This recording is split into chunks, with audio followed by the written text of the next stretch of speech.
História da Redenção, capítulo 33. A cura do coxo. Pouco tempo depois do derramamento do Espírito Santo e imediatamente depois de um período de fervorosa oração, Pedro e João, subindo ao templo para adorar, viram um pobre e infeliz coxo, de 40 anos de idade, cuja vida não tinha sido senão de dor e enfermidade.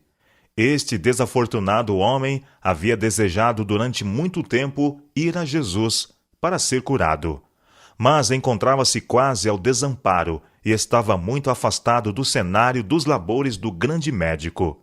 Seus rogos finalmente induziram alguns amigos a levá-lo à porta do templo. Mas, ao chegar ali, descobriu que aquele em quem suas esperanças estiveram centralizadas havia sido morto cruelmente. Seu desapontamento provocou a simpatia dos que sabiam por quanto tempo avidamente esperara ser curado por Jesus, e diariamente o levavam ao templo, a fim de que os que passavam fossem pela piedade induzidos a dar-lhe alguns centavos para lhe aliviar as presentes necessidades. Ao passarem Pedro e João, pediu-lhes uma esmola. Os discípulos olharam com compaixão. Pedro, fitando-o juntamente com João, disse: "Olha para nós. Não possuo nem prata nem ouro, mas o que tenho, isso te dou. Em nome de Jesus Cristo, o Nazareno, anda." O semblante do pobre homem havia descaído quando Pedro declarou sua pobreza, mas iluminou-se de esperança e fé quando o discípulo prosseguiu. E tomando-o pela mão direita, o levantou. Imediatamente os seus pés e artélios se firmaram. De um salto se pôs de pé, passou a andar e entrou com eles no templo, saltando e louvando a Deus. Viu todo o povo a andar e a louvar a Deus, e reconheceram ser ele o mesmo que esmolava, assentado à porta formosa do templo, e se encheram de admiração e assombro por isso que lhe acontecera. Os judeus estavam estupefatos de que os discípulos pudessem realizar milagres semelhantes aos que foram realizados por Jesus. Ele, como supunham, estava morto e esperavam que tão maravilhosas manifestações tivessem cessado com ele. Contudo, ali estava aquele homem que durante 40 anos fora um desamparado coxo, regozijando-se agora em pleno uso de seus membros, livre de dor e feliz por crer em Jesus. Os apóstolos viram o espanto do povo e perguntaram-lhes por que estavam maravilhados ante o milagre que haviam testemunhado, e considerando-os com reverência, como se fosse por seu próprio poder que haviam feito aquilo. Pedro assegurou-lhes que aquilo fora feito mediante os méritos de Jesus de Nazaré, a quem eles rejeitaram e crucificaram, mas que Deus ressuscitara da morte ao terceiro dia. Pela fé em um nome de Jesus, esse mesmo nome fortaleceu a este homem, que agora vedes e reconheceis. Sim, a fé que vem por meio de Jesus deu a este saúde perfeita na presença de todos vós. E agora, irmãos, eu sei que o fizestes por ignorância, como também as vossas autoridades. Mas Deus assim cumpriu o que dantes anunciara por boca de todos os profetas, que o seu Cristo havia de padecer. Depois da realização deste milagre, o povo reuniu-se no templo, e Pedro dirigiu-lhes a palavra numa parte do templo, enquanto João falava a eles em outra parte. Os apóstolos, tendo falado claramente do grande crime dos judeus em rejeitar e matar o príncipe da vida, foram cuidadosos em não levar os seus ouvintes à exasperação ou desespero. Pedro estava disposto a diminuir a atrocidade de sua culpa tanto quanto possível, presumindo que eles tinham agido ignorantemente. Declarou que o Espírito Santo os estava chamando para o arrependimento de seus pecados e conversão, e que não havia esperança para eles, exceto mediante a graça do Cristo que haviam crucificado, mediante fé naquele que unicamente pelo seu sangue podia cancelar os seus pecados.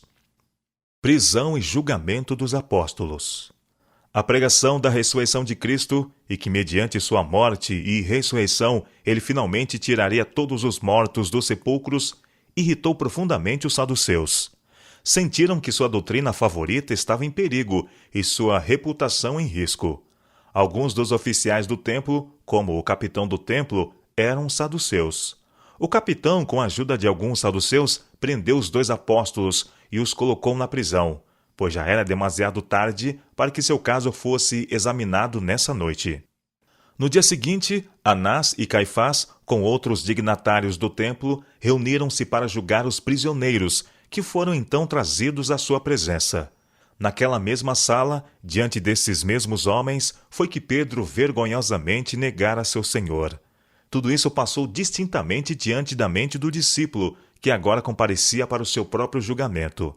Tinha agora a oportunidade para redimir-se de sua passada e ímpia covardia.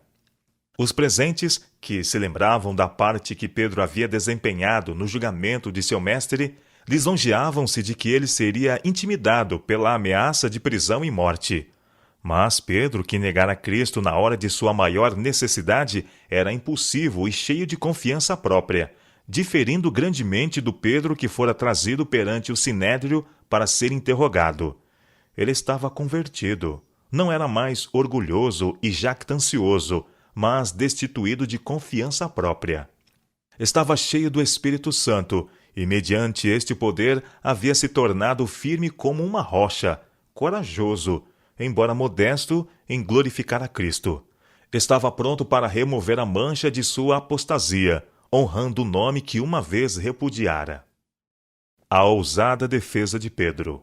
Até ali os sacerdotes tinham evitado mencionar a crucifixão ou ressurreição de Jesus, mas agora, em cumprimento ao seu propósito, foram forçados a indagar dos acusados por que poder haviam realizado a notória cura do inválido.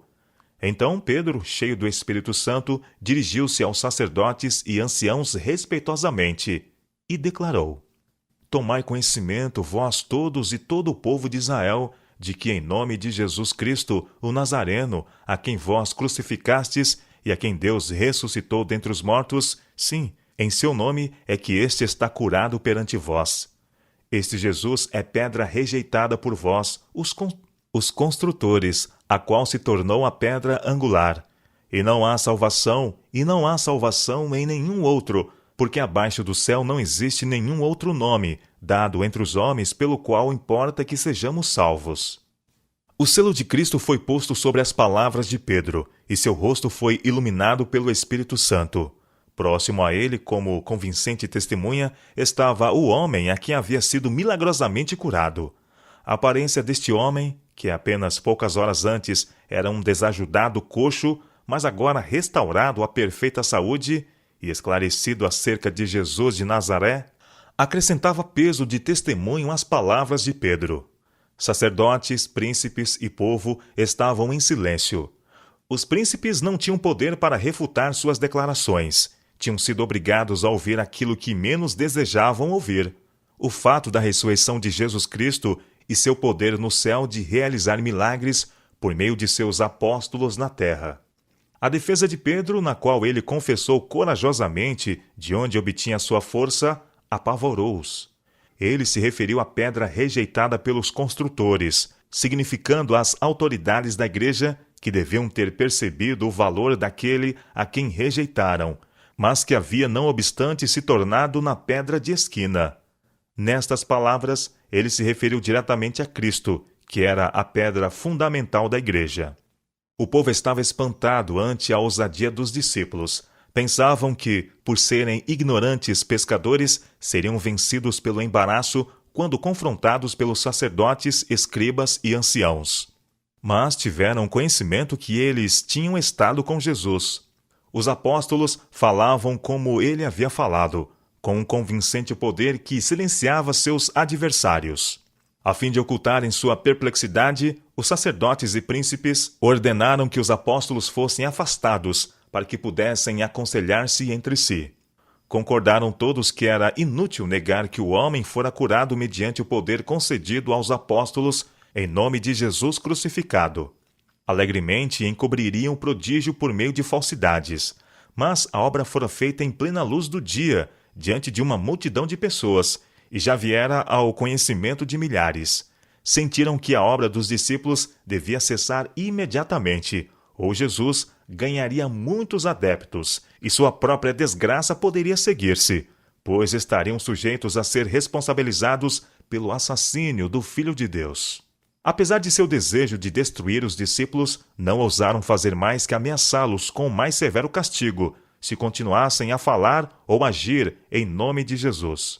Entretanto, Pedro e João declararam ousadamente que seu trabalho tinha lhes sido dado por Deus e que não podiam deixar de falar as coisas que tinham visto e ouvido. De boa vontade teriam os sacerdotes punido esses nobres homens por sua inamovível fidelidade à sua sagrada vocação, mas temeram o povo, porque todos glorificavam a Deus pelo que acontecera. Assim, com repetidas ameaças e admoestações, foram os apóstolos liberados.